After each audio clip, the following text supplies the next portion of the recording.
Soya chops ఇవి డీమార్ట్లో తీసుకున్నాను. ఈ ఫ్రోజన్ సోయా చాప్స్ని 3 మినిట్స్ బాయిలింగ్ వాటర్లో కుక్ చేసి పక్కన పెట్టుకోవాలి.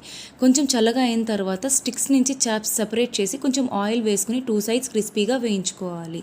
అదే ఆయిల్లో 1 స్పూన్ శనగపిండి, 1 స్పూన్ కారం వేసి కొంచెం పచ్చివాసన పోయేదాకా వేయించుకోవాలి.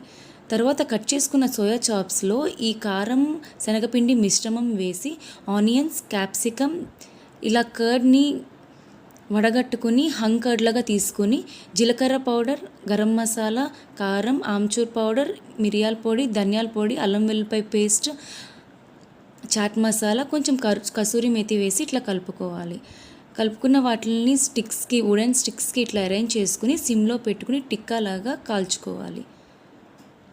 అంతే, ఎంతో టేస్టీగా ఉండే సోయా చాప్స్తో కొంచెం చాట్ మసాలా, కొంచెం మెల్టెడ్ బటర్ వేసుకుని సర్వ్ చేసుకోండి. చాలా చాలా బాగుంటుంది. Thank you.